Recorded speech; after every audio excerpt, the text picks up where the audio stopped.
anything but average.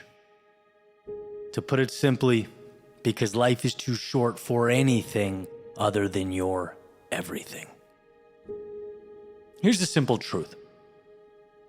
The hours will go by, the calendar pages will turn, the skin on your face will wrinkle and your hair will gray. This isn't a question, this is reality. It's a fixed game we're playing. But what you do in that brief window we call life, on the other hand, well, that's your story to write. See, life is a candle already lit. The flame will burn whether you tend to it or not, but how bright it glows, its warmth, its reach, its impact, how much light it pours into the world, that part is yours entirely. So burn bright. As bright as you possibly can. You owe that to yourself and you owe it to the world.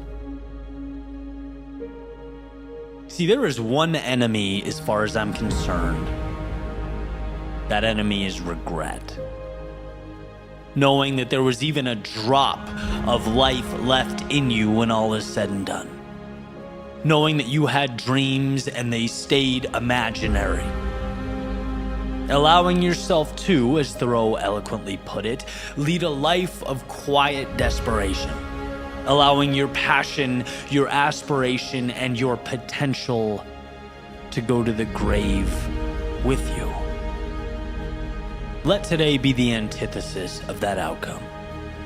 A step forward, where no stone is left unturned, where you push, prod, try, and explore, where you fall down and rise again, where the limitations and expectations of others fade into the background of your pursuit to greatness.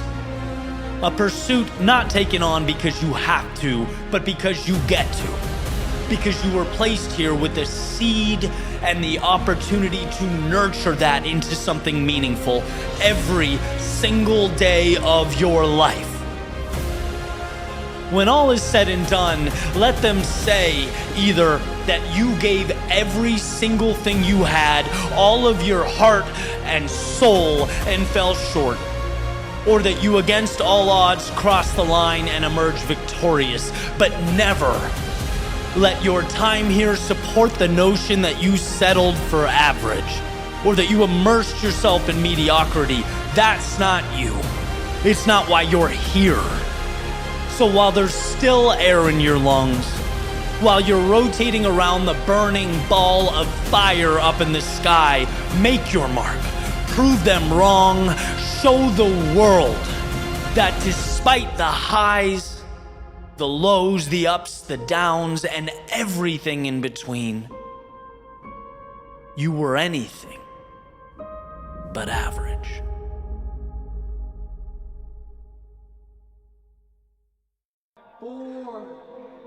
They call it failure when your body gives out. When you hit the ground, shaking, breathless. But what they don't see is that moment is sacred. It's where effort becomes art, where pain becomes proof. You collapsed, not because you're weak, but because you had the courage to go there. You touched the edge of yourself. And through that struggle, earned the right to rise anew. Last week, I got the opportunity to train with Eric. And although now I call Eric a friend, at the time, I knew of him merely as the trainer or engine behind some of the names in fitness and personal development that I looked up to the most. Right? The man silently behind the scenes pushes others to find more in themselves. One of my favorite examples being he is the spotter and trainer in the infamous David Goggins video when David's yelling, "Who's gonna carry the boats?" I refer to these people as Hamiltonian, as they're somewhat behind the scenes, right? But pulling strings and shaping reality as it appears on stage. No one wins alone, right? And Eric is that support for so many. Your win is his win. Your breakthrough is his breakthrough. And so when I was asked to train with him, it was an obvious no-brainer. Let's see how hard we can stretch things. Let's push some boundaries today. I show up. He introduces himself, explains a bit about the process, and says, Eddie, we're about to go on a journey. I want you to imagine you're in a race car. Pick a color. Okay, I say, certainly intrigued. We'll go black and teal. Great. Now, Eddie, I want you to picture someone you love riding shotgun with you. Can you do that? Sure. I close my eyes for a second. Got it. Okay, perfect. So, Eddie, when you were at your lowest point, when you're really fighting, I want you to imagine that person's face, and I want you to do it for them. Because we don't just grow and evolve for ourselves. We push and we stretch for those we love the most. Those counting on us, those depending on us. Got it. And note that I'm paraphrasing, of course, but he ends the intro with, what we're going to do today is earn our failure. And this little piece right here is what I saw as absolutely transformative. Right? We're going to earn our failure. He continues, Eddie, I've worked with some of the biggest names on earth, the fittest people on earth.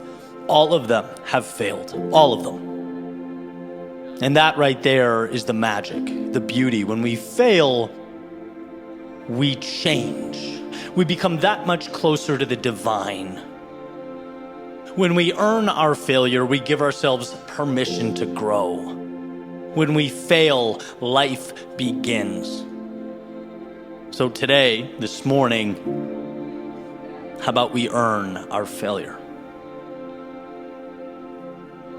Let's go.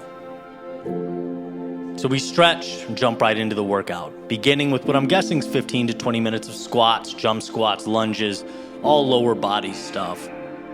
And, I think to myself immediately, this is my strength, right? I'm confident. Going back to the 4 years of rowing in college that has become to this day sort of a foundation for my physical abilities. Metabolic conditioning, no problem, right? At least that was the story in my head. But we lock in, start the intervals, and sure enough, while the confidence was great, I quickly realized that none of that mattered. After about 6 minutes, my entire body was screaming. Quads were spasming in active rebellion.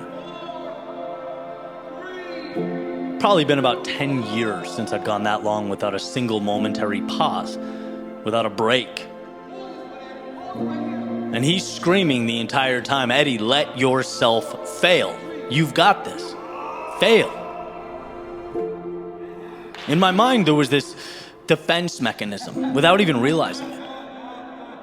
When my body was at the brink of failure, I would do these little bounces or pulses at the bottom of a hold to mitigate tension, or I would adjust slightly enough that the pain and the weight could be redistributed.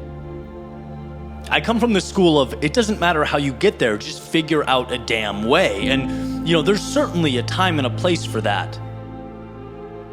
But the vulnerability, the nakedness of staying locked into something until you physically collapse and fall, that was tough. My mind desperately wanted to prevent failure every time it felt itself getting close. Every time it could feel the pulsing resistance getting stronger and stronger. If it weren't for Eric's reoccurring screams, let yourself fail, Eddie, I would have probably buried the notion as I attempted to adjust my way through the hell I was experiencing. Let yourself fail. Earn that failure. Gift yourself that failure. Again and again and again. Moved on to 20 minutes or so of core, straight abs, no breaks, no rest. And anyone who's done something like this probably knows that, sure, your abs obviously get worked.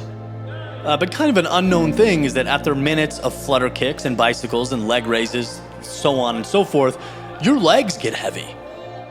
And again, my brain said, no, not on my watch, right? Without even realizing it, I would attempt to flutter kick, holding up my legs with my hands, right? Refusing to let them hit the ground.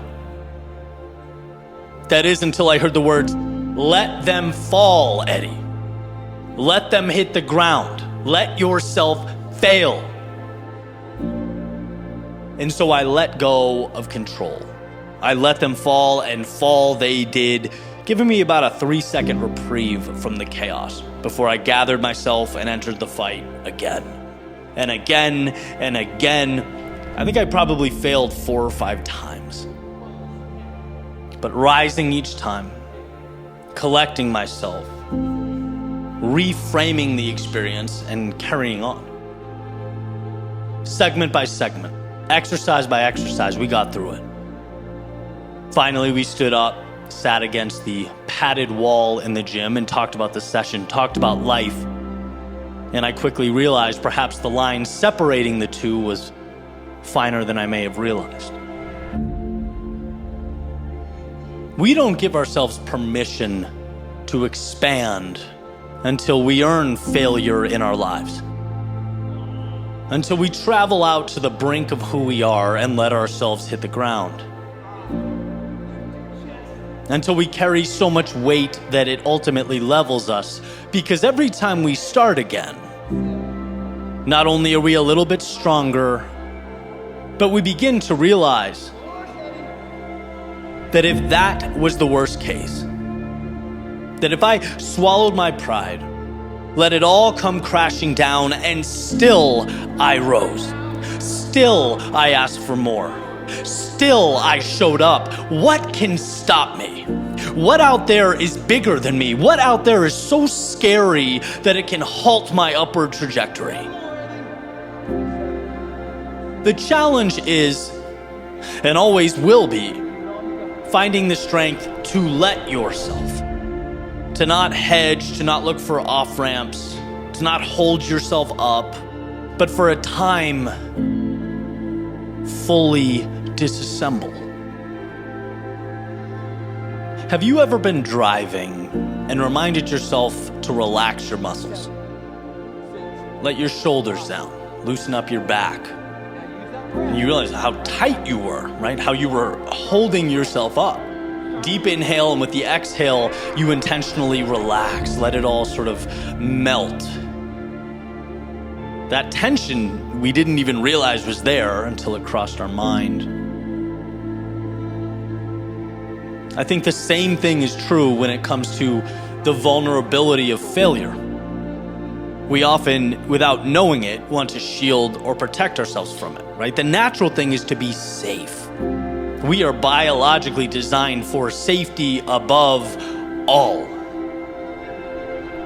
But the thing is, in order to water the seed that is your infinite upside, you cannot be, quote unquote, safe. You can't stay in the middle, insulated from the chaos and turbulence of the outer edge. We must walk to the periphery of what we know, to the edge of who we are, and allow ourselves to fail, to earn that chance to gain strength and composure, to break down our worldview and self-image so that it can be rebuilt. I promise you, it's there. It's there for me, it's there for you. And it is the bridge connecting where you are now to where you can be. And so the question is not, how do we move forward while avoiding failure? The question is, how do we earn failure again and again?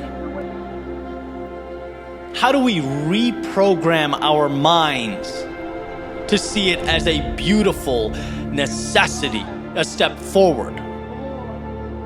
falling while continuously standing tall and marching towards that horizon with trust and conviction, trust in the process and trust in ourselves.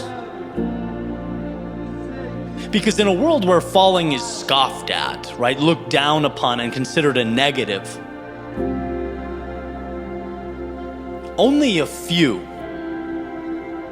a select few, a great few, see through it, find the strength to accept it and embrace it.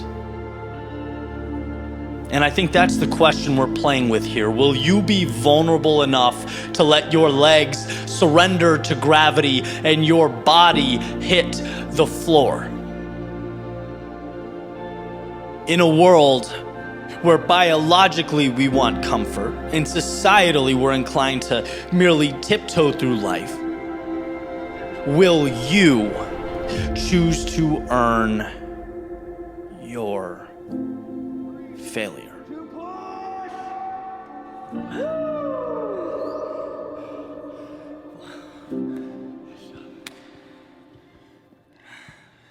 Thank you for this moment. Thank you for the spirit. Thank you for the blood, the love, the strength, allowing us to connect, dive into the deeper connection with this.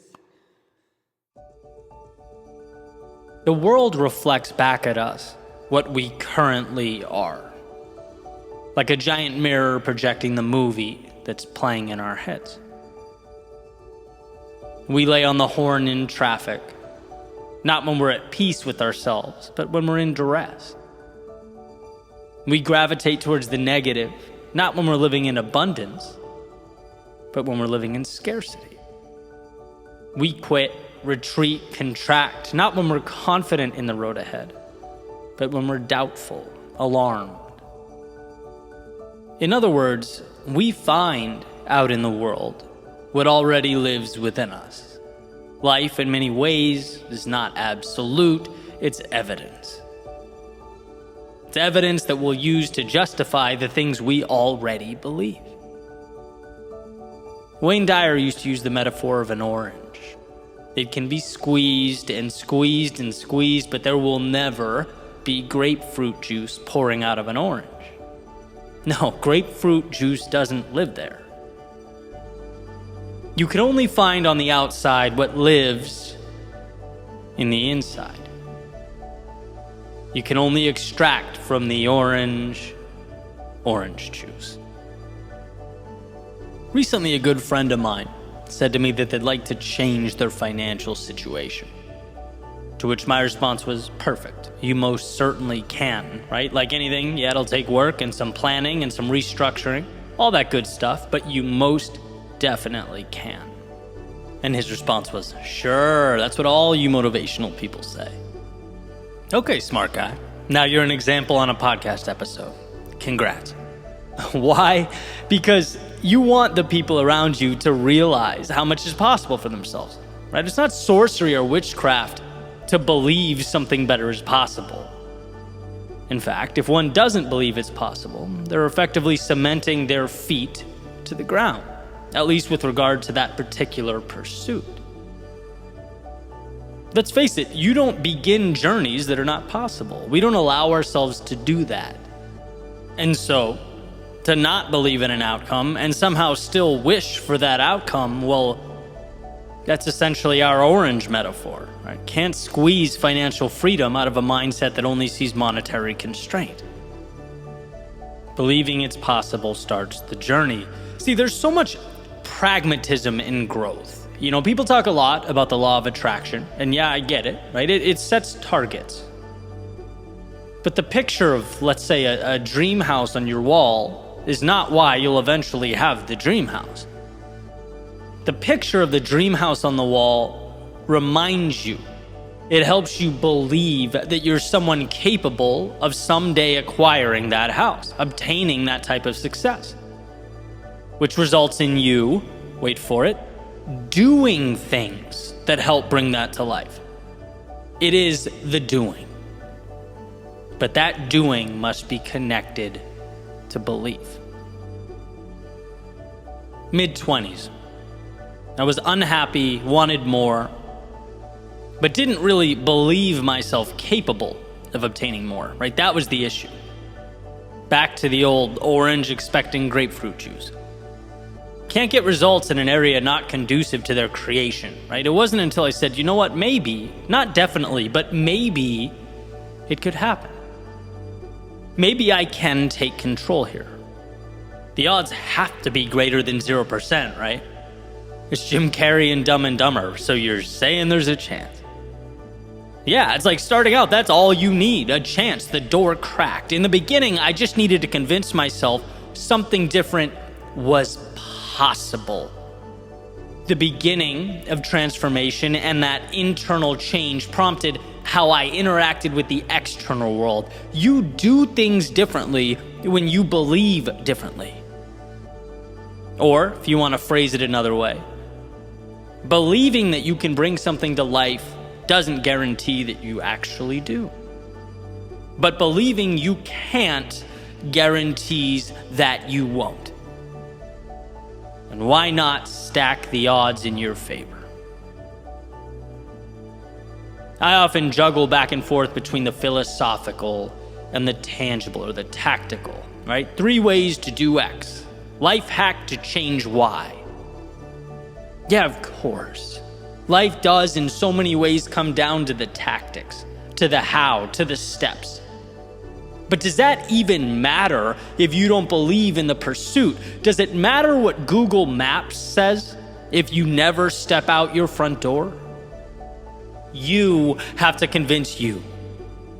You have to create an environment in your world where change isn't crazy, more isn't absurd. It might be challenging, but it's possible, and possible is enough. It is enough to begin, enough to step out, enough to see the trivialities as tools and the resistance as part of a beautiful game. Remember that the world is a mirror, reflecting back at us our worldview. We find what we look for, so give yourself permission to look for things that make life beautiful. Give yourself the gift of believing change is possible.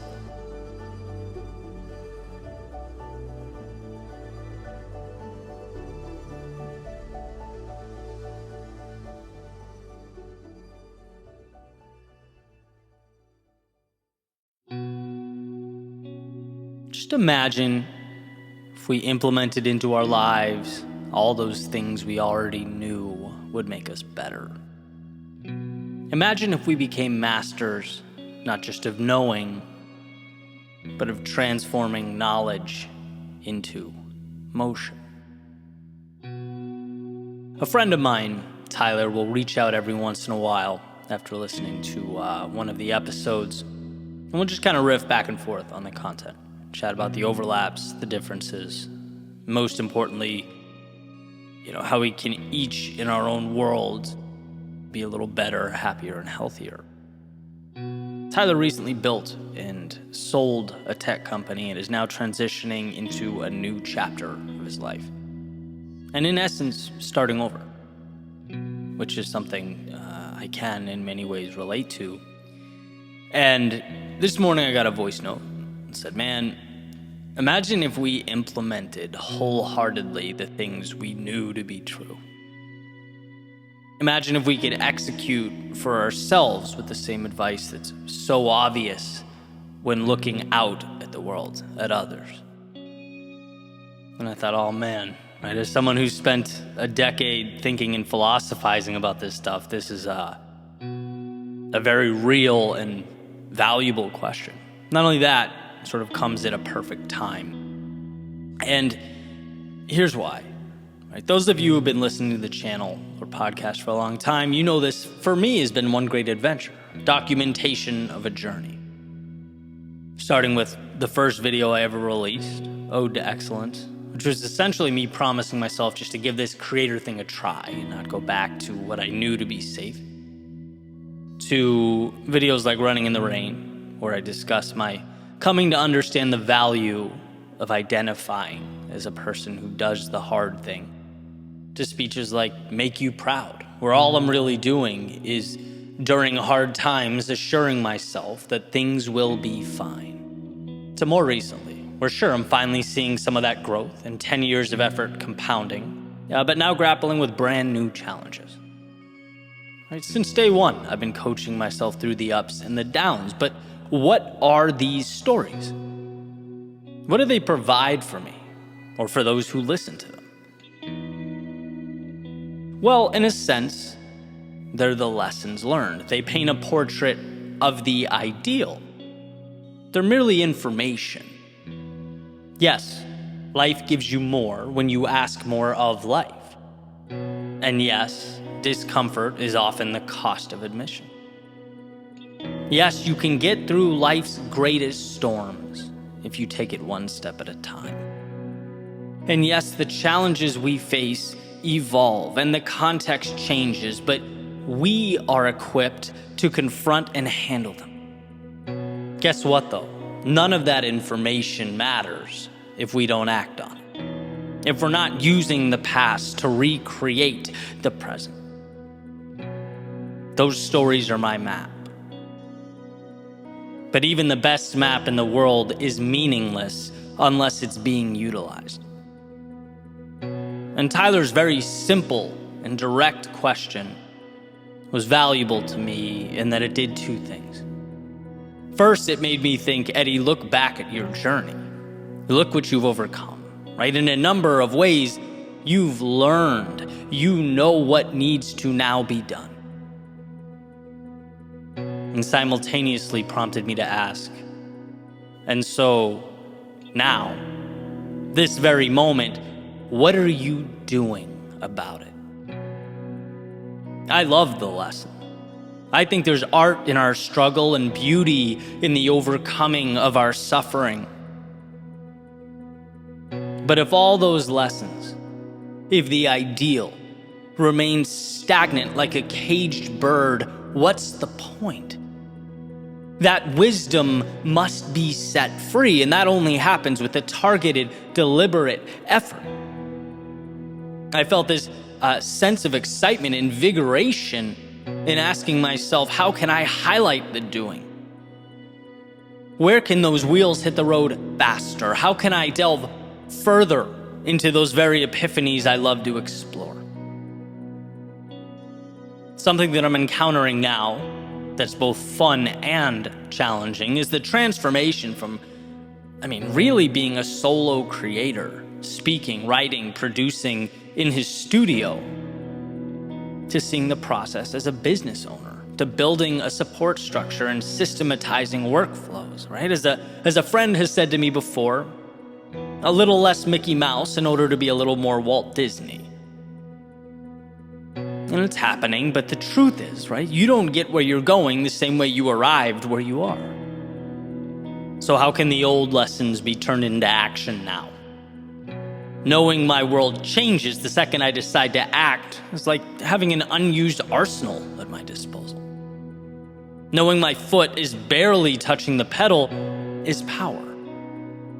And we can all focus on that actualization of our knowledge. We can all ask, what's one thing I can do today that I know that I need to, that perhaps I wouldn't have, but didn't give myself a little push. I love the idea of that simple diagram where you draw a line straight down a page, and on the left side, you're listing your current obstacles, the things that are really bothering you, or the reasons you're stuck. And then on the right, one single thing you're going to do about it. All it does is reinforce action. And action is everything. Because to Tyler's point, I really know what needs to be done. We all really know what needs to be done. Not how things will end, or maybe what the finish line looks like, but we know now. We have a gut sense of what we need to do and where the opportunity lies. We're aware. We understand. So a world where we become masters of doing is a world where we transform beyond our wildest imagination. And the things I talk about, they can ultimately in my life become everything, or wither away into nothing. They can sit there as a supposed to, an ideal, and ultimately I wish I did. All that depends on what I do with it and how I choose to act when I'm uncomfortable, moving into a new space. The same can be said for anyone listening to this. You're equipped with at least a starting point. You probably know what you don't like. You're probably aware of some things that must be eliminated or left behind. But knowing that is only as good as your first step. So are you willing to partake in the doing? In taking the little pieces of wisdom and breathing life into them by walking out your front door? By looking in the mirror and trusting in your ability to adapt, to change, to grow. In a world of complexity, let's simplify. We know what must be done, so let's focus on the doing. And on the journey, if we misstep or miss the mark, adjust and move again. Because we know there's nothing more tragic than doing nothing at all, right? Do something today that takes an axe to the tree of stagnation. Not everything, but one thing. When you are in motion, that world seems to conform, to rearrange around you. So here's to giving life the opportunity to make that happen, to giving yourself the opportunity to experience it. As Tyler stated, just imagine if we implemented wholeheartedly the things we knew to be true. Not kind of, or sort of, but with the same or greater intensity, and in many cases intentionality, it took to acquire the knowledge. What would that look like? Let's move now. Let's swing away. Let's uncover that world where your lessons translate to feet on the pavement and reality in the palm of your hand.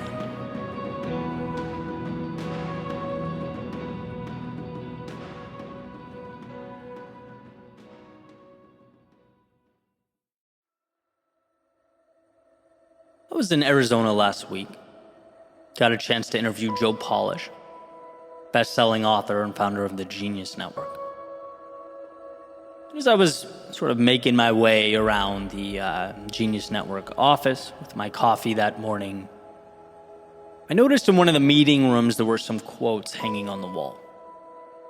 One of them was Joe's. It said, "Be willing to destroy anything in your life that isn't excellent." That's certainly a big statement. I started thinking about my little corner of the universe, running through all the things that might not meet that standard of excellence in my life. And a few certainly came to mind. It was freeing to think about. But could excellence really be a standard for everything? I mean, that's a high bar. And so I wrote it down, a little reminder to bring it up later during the interview. A few hours go by, mics are rolling, and I asked the question. So, be willing to destroy anything in your life that isn't excellent. Beautiful quote. But how? And Joe smiled, kind of paused for a sec. Says, willing. Right? The key word there is willing. And I'm paraphrasing. But his point was essentially, it's an acceptance of what is and a willingness to be rigorously honest with yourself. Because look, there's not an athlete, entrepreneur, parent, or student who didn't have to, at some point, play broken. We all do. But to live like that? That's not a life well lived. That's learned helplessness. And that quote on the wall is about taking a stand. It's the moment you say, I want a new standard for my life. I'm going to be more assertive, more caring, more aware. Excellence is not a requirement per se, because human beings can't be excellent all the time. We are flawed, we are trying, we are growing. But what you can do is look around you and start moving towards that version of yourself. Start cutting away the metaphorical chains around your ankles. In his book, What's in It for Them, Joe highlights British Olympic rower Ben Hunt Davis, who had one standard for the men in his boat, one question that would be asked every time they were confronted with a decision. The question was, will this make the boat go faster? If no, then it's not for them. And this framework guided their journey. This contributed to their success, this clarity, this line of sight. It's an awareness we can all learn from.